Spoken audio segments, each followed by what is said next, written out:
Hello, I'm Lieutenant Colonel J.D. Coleman from the Office of the Chief of Public Affairs at Forces Command Headquarters in Atlanta, Georgia. My purpose here today is to give a brief introduction to a fascinating and inspiring program. A little more than 2 years ago, Major General Gordon Hill, the then Chief of Public Affairs for the Army, sent an audio tape to selected addressees in the Army. The contents of this tape was written and read by an uncommonly talented colonel named Dandridge M. Malone, but known to his friends simply as Mike. At that time, he was at the Army War College, but is now serving at Headquarters Training and Doctrine Command. The sound effects on the tape were put on by another soldier, one whom Colonel Malone calls a buddy of mine, Specialist Noah Moore. In this tape, Colonel Malone defines a soldier, and does so in the most eloquent and moving tribute I have ever heard.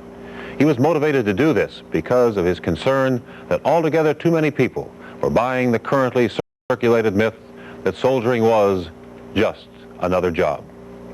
From the moment I first heard the tape, I was enthralled, and I carried it in cassette fashion with me on many trips, playing it to all who would listen. And from the first, I was obsessed with the idea of putting some visuals behind it, not to compete with the narrative, but to underscore and emphasize. I first, of course, obtained Colonel Malone's permission to use his material and to edit his original tape from 47 minutes to about 34, and to take out some of the saltier expressions contained therein. I began researching my old files for pictures of early day, that is, 1950 era basic and advanced training. I looked at a number of the slides we used for both the bicentennial and current FORSCOM pageants, and some 1,000 personal slides that I shot in Vietnam. And from this gaggle, I selected 160, and could easily have used twice that many. There are some areas in this tape for which pictures simply were not available or appropriate. Colonel Malone paints hundreds of word pictures, and there was no way to illustrate all of them. So I've used color slide blanks or general scenics, and will rely upon your imagination and memories to fill the gaps. And one last thing. Because Colonel Malone is an infantryman, the common thread throughout is the combat arms. But anyone, regardless of branch or even service, can identify with a message. Even those of you who may not have served personally likely had a brother or father or uncle or son who served somewhere, sometime. And if you or they ever packed a duffel bag or toted a sea bag, or were lonely and miserable, had good times and bad, or homesick or scared, well, you'll get the message from this tape. So, on behalf of soldiers everywhere, here is Colonel Dandridge M. Mike Malone. Hello there. I'm Mike Malone, Colonel, Infantry, U.S. Army. And I'm about to lay upon you an audio tape with a story called Soldier. The theme of this audio tape is we and us. All those things that all soldiers share in whole or in part. The things that make us unique and different, not better, than civilians.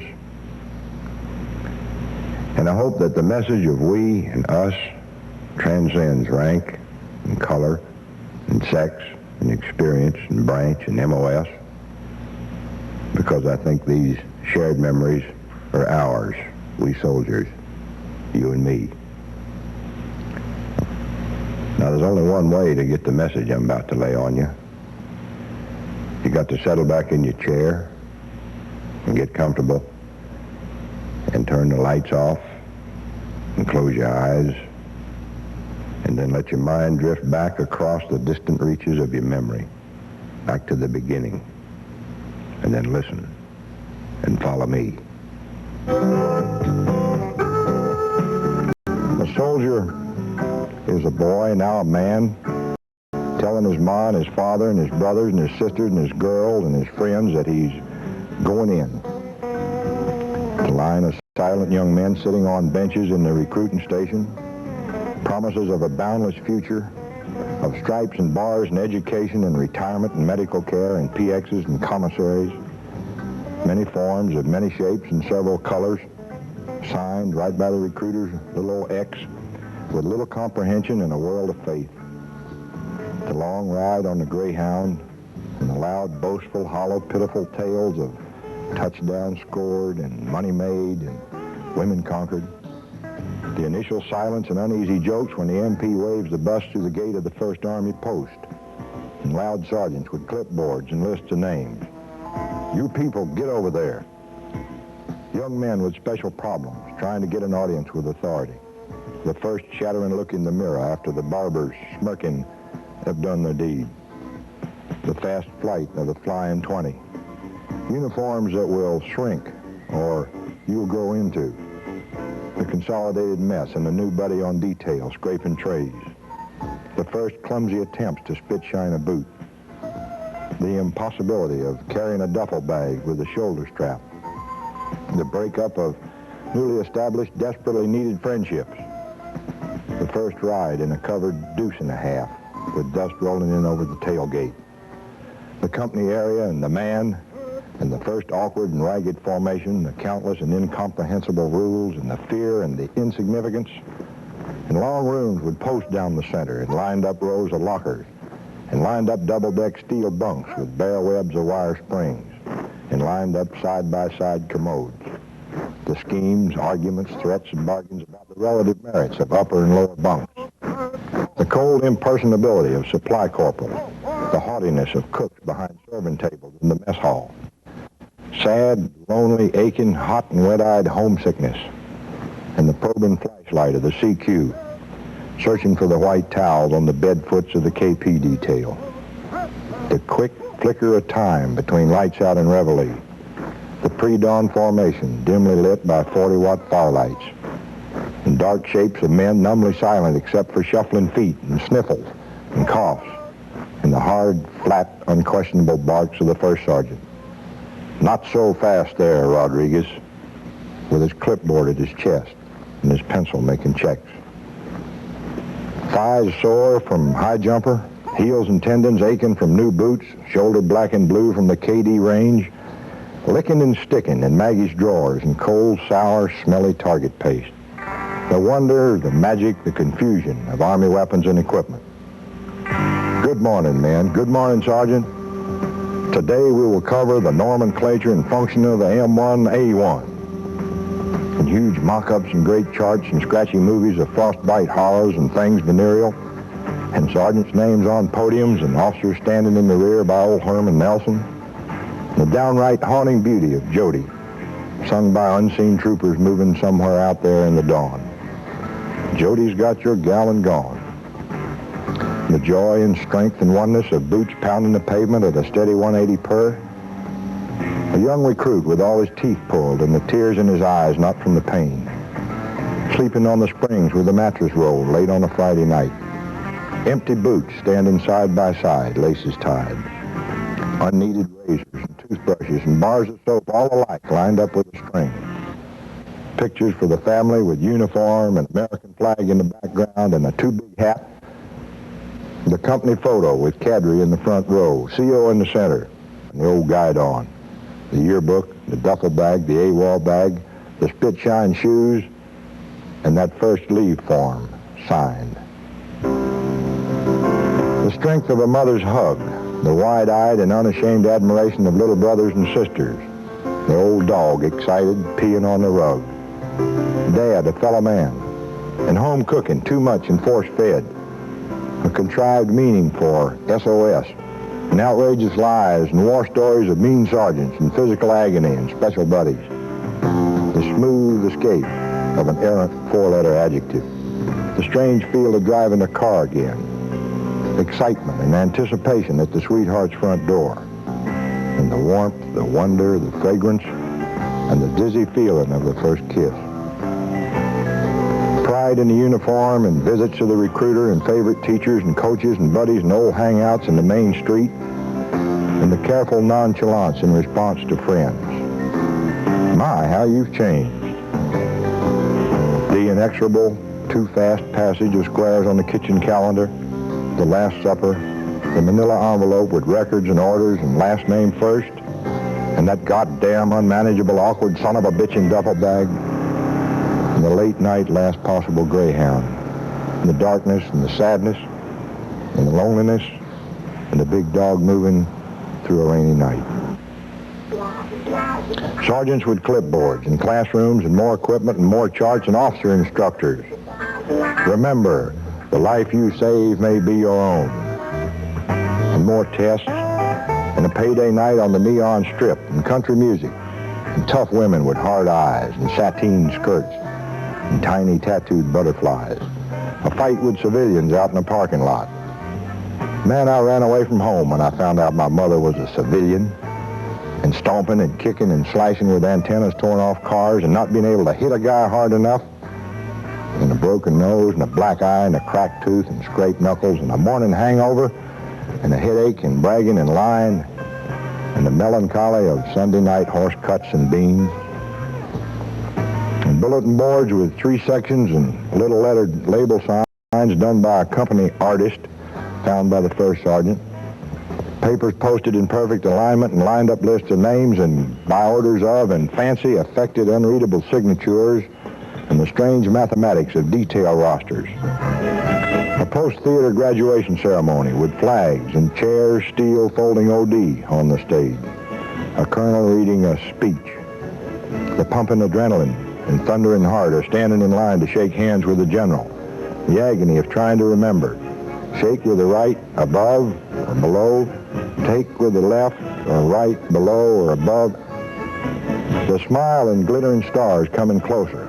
A little diploma, an MOS, another stripe, another set of orders, and the unfathomable, omnipotent mysteries of EDCSA, and TDN, WPOA, RPTNLT-NET.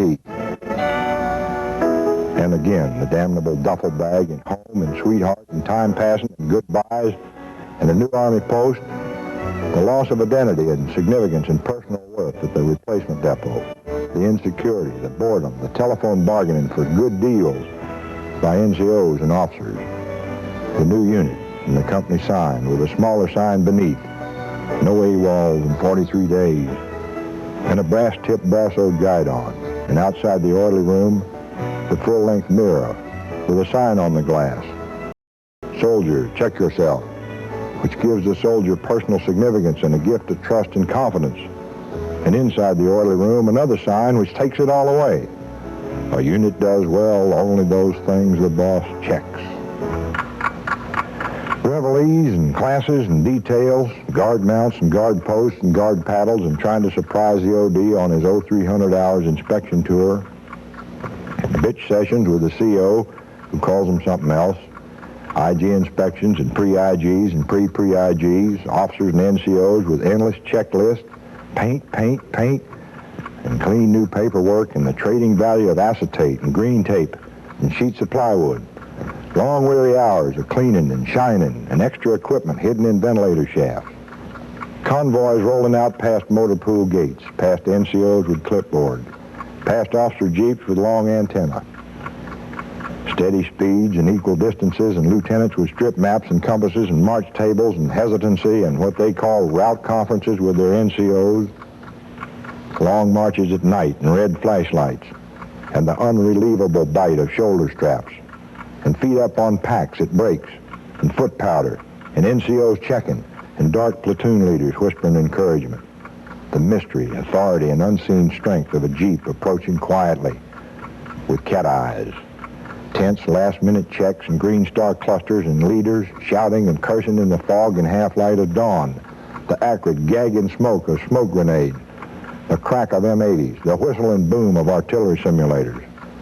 Strange enemy with crests on their helmets and green uniforms with no buttons on the shirt sleeves running from the hill. And victory and critiques and camouflage and range cards and marches and rain and wet holes. More of the same in the passage of time and more schools and more promotions and the sweetheart now a wife and kids and a puppy and furniture from old Sears and Rawbutt on time, and more orders and more posts and long moves across the land in middle-aged, middle-priced Fords and Chevys with loaded roof racks wrapped in torn plastic, whipped by the wind. Economy motels and hamburgers and sticky-faced down grape-red jelly bread and wet, smelly diapers and awful fusses and smacked kids and threats of divorce neither meant nor believed and rents too high and quarters too small and sofa legs broken and treasures lost. Orders to a combat zone, a move to home, and a leave filled with sadness and seriousness and love. Goodbyes at the airport. The sweetheart wife trying to smile. The dad, now gray with eyes cast down and breaking voice and a little tremble in his chin. The big old Delta bird winging west in the late afternoon.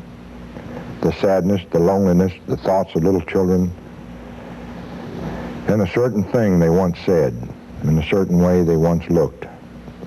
Final processing at the port of embarkation, and shot records and dog tags and equipment checks, and the awful agony of the last stateside phone call collect to the kids and the sweetheart wife. I love you, darling. The mighty surge of the Starlifter, nose up and tail down from California and west towards the sun. A familiar face in a nearby seat. And the old, often played games of, what in the hell did we serve together? And did you ever know what's his name? Box lunches with boiled eggs and apples and Milky Ways, the steady drone of the big jet engines, watch hands change forward or backward or sideways, a bright green land with great V-shaped fishnets in the river mouths, the blazing white of salt pans, and the curving contours of tiny rice paddies stepping down the sides of the hills. Shell craters and bomb craters and tracks of track vehicles and grass huts and villages and dirt roads and ears popping and paved roads and jeeps and a helicopter and an airfield and the squonk of wheels down on the Pleiku Strip. The heat and the dazzle and the newness of an alien land as the door opens. The long line of homebound troops waiting to fill the still warm and still littered seats of the still whining Starlifter. A waiting truck and another replacement center and more of those phone calls. But General so-and-so told me I would be assigned to such and such. And cold, impersonal briefings and insignificance. A long, long letter home telling of the newness of this land and of the loneliness and of the love of a husband and father. A morning formation, a list of names, a check on a roster, and a dusty bus down a dusty road to an infantry division's base. Orientations. Don't ever pat one on the head. And classes and confusion and bewilderment and war stories. And the damn NVA cut off the lieutenant's head. And anticipation and clothing and equipment issued and stored and moved by truck, jeep, and helicopter to the forward bases of the combat units. The battalion fire base and the battalion commander and company commanders, tan, tough, and thin. Apple-cheeked lieutenants with little blonde mustaches. And grizzly NCOs. And scruffy troopers laughing, joking, competent. Barbed wire and sandbags and artillery pieces and radio antenna and holes and trenches and bunkers. The chopper with no doors and no seats on the battalion pad. Door gunners and black machine guns. Frightening speed across the roof of the jungle canopy with treetops blurring by. Tight canted circles and the whop, whop, whop of rotor blades as the bird eases down an open shaft in the jungle. Troops on the ground looking up, serious, busy, with longer hair and beard stubble, and fatigue trousers split open at the rear and no drawers. And a company commander with old man eyes and maturity and authority and strength. A radio operator with the quick, alert look of a college kid. Claymore mines and machetes chopping brush and troopers digging in fresh holes in the ground, covered over with saplings and sandbags. Sea ration beans with sea ration cheese and Louisiana hot sauce, warm with heat tabs. A coffee cup made from a partially open can, the lid bent back for a handle. Nighttime, and animal sounds and whispers, and distant artillery, and the cold of the central highlands seeping down unseen into the bunkers. Fitful sleep, and soft gray light, and dawn and sore muscles and cleared throats and broken wind with dry commentary, and cigarettes and malaria pills and hot black coffee, and yawning and scratching and bitching. Short briefings and claymores packed and sandbags emptied and weapons checked, and a dirty column of dirty men moving out through the jungle along a mountain ridge, bent over under heavy rucksacks, eyes peering forward under the rim of steel helmets, green towel around the neck to wipe the sweat and ease the bite of shoulder straps. fingernails black and split, sleeves rolled up, and old, nasty, dirty bandages put on by Doc, and patches of swollen red-brown jungle rot. And around the trooper's neck, things hanging and swinging, dog tags and rosaries, beads and can openers, crosses and bandoliers, and on his head the steel, with its camouflage cover, the billboard whereon he proclaims his individuality, with names and words of wisdom and wit and fear and hope and love. Jesus, Janet, Mom and Pop, FTA, Color Me Gone. God must love enlisted men, 'cause he made so many of them. The column moving forward along the ridge, near the rear a short timer, afraid to be up where contacts are made, and afraid to be back where folks get left and lost. Near the center, the CO and his shadow and bunker mate, the radio operator, both mindful of the stories of snipers in trees, and CO shot square between the eyes, falling, staring without a word. And up front, and out alone all by himself, the point man, moving down the ridge with raw courage and the sure knowledge that sooner or later some point man would be in the sights of an NVA weapon. And the young, lanky, flat-nosed, white-eyed black, whose skill and courage as point was legendary.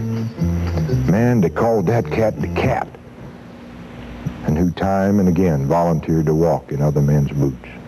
And late afternoon, with a final halt and bunkers dug and trip flares out and trees blown down to let choppers in, a distant throb of a gas turbine Huey, the vulnerable belly now overhead, and the whop, whop, whop, and the whap, whap, whap of careful descent as the bird settles and squats among the holes and splintered stumps.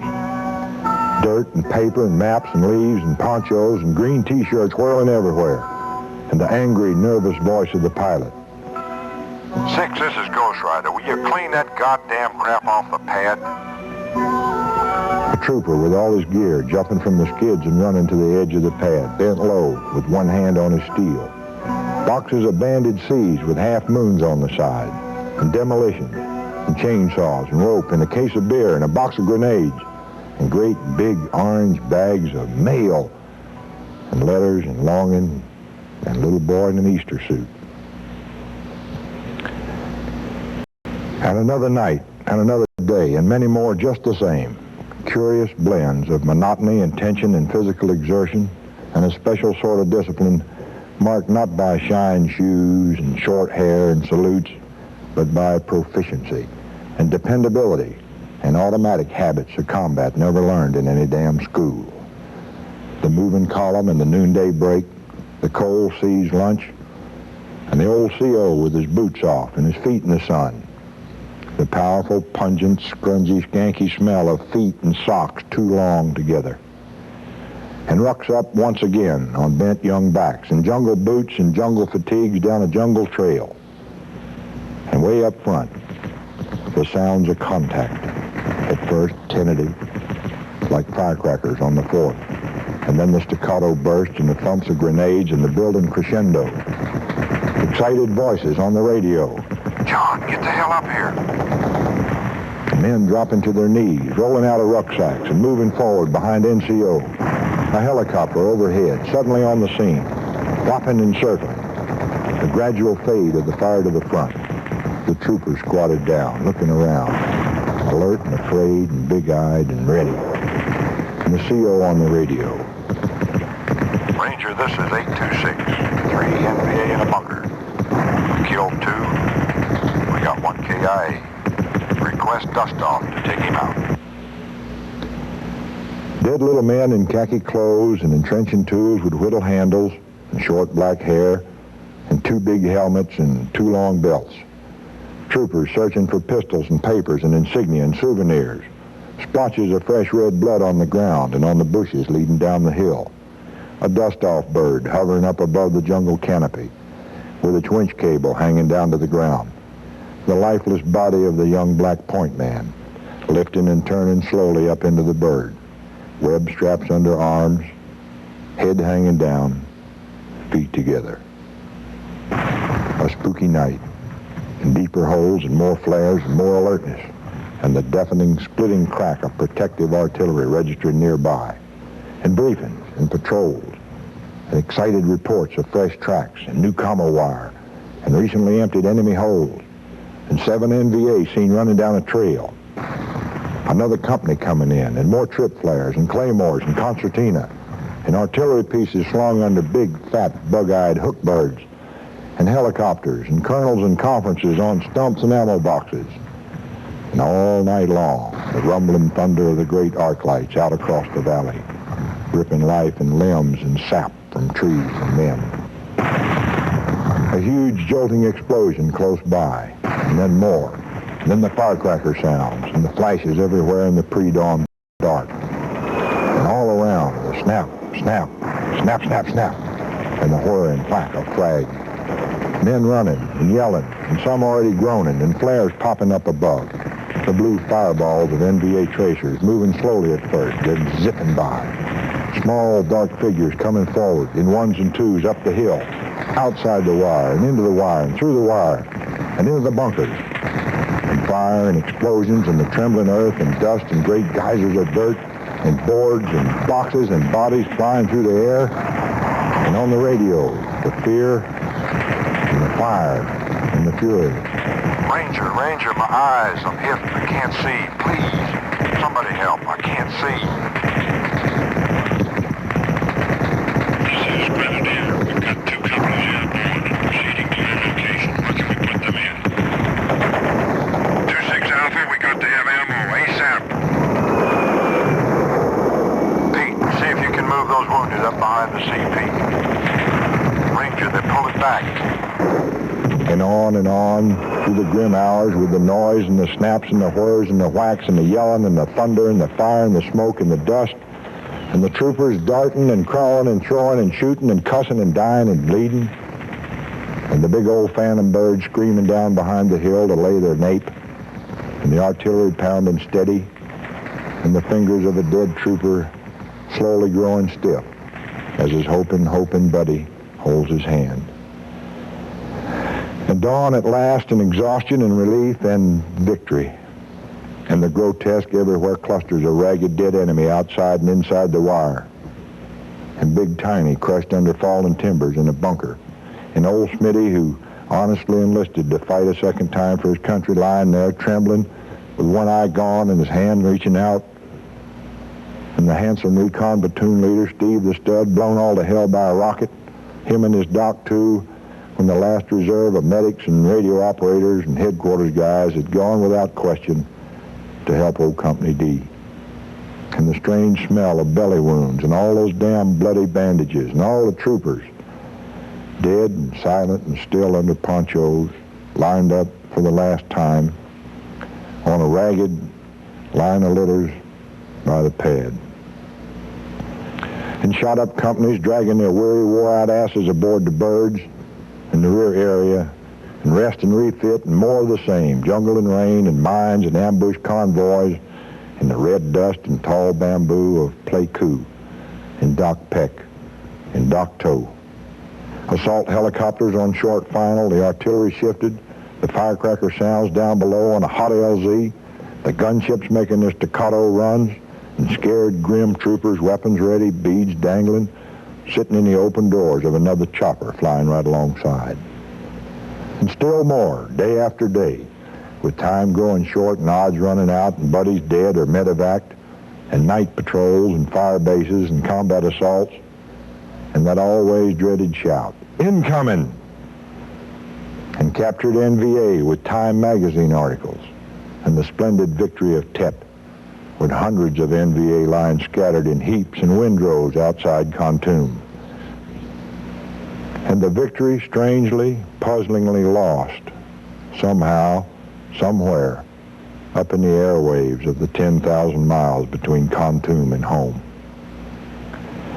And finally the day, suddenly here, in the quick goodbyes and shucked equipment and that old steel helmet and the beat-up, never-failing submachine gun, and the relief and the peace and the sense of completion. The fire base, the base camp, the strange feel of pavement, and the hot, hot shower with just damn gallons and gallons and gallons of water, and great, long, deep hours of untroubled, buck-naked, spread-eagle, flat-back, mouth-a-goggle damn sleep. A dusty, mildewed khaki uniform, unworn for a year and still starched, drawers, white ones, and a too big belt, a handful of treasures from the PX, a black-faced Seco, a footlocker, a damned old duffel bag, and a set of orders. And the Trang and the Starlifter once more, and blue water down below, and great thunderheads up above, and 100 quiet sleeping men, and Midway and Stateside, and cars, and neon lights, and the worry about not enough seats on the eastbound plane, and finally the ticket and lift off, the shunning aside of attempted conversations, the building anticipation and excitement, the ache in the loins, and the pictures and thoughts running through a dozing mind trained to stay half awake.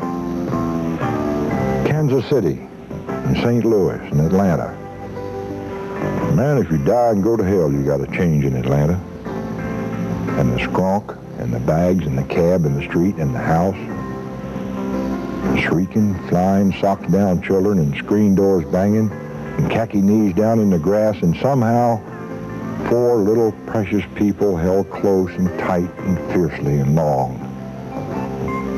And a tired head with a little gray pressed into soft tummies and filled with nothing but boundless joy. And big brown eyes with tears, and once again, as years ago, the warmth, the wonder, the softness, the fragrance, the dizzy feeling of the first kiss. Unintelligible, excited, simultaneously jabbered stories of schools and scouts and drum majorettes and the neighbor's dog. The treasures from that distant PX. A supper of who knows who cares what. And more talk and bedtime and kids asleep. And an endless night of soft talk and moonlight and touches and sweet tears of thankfulness and the pent-up love of 1,000 thoughts and dreams. A clear blue morning, a bright yellow school bus, an apple green house coat, and hot black coffee. Elbows up on the kitchen table, and the first tentative plans for the next duty station and the next move, and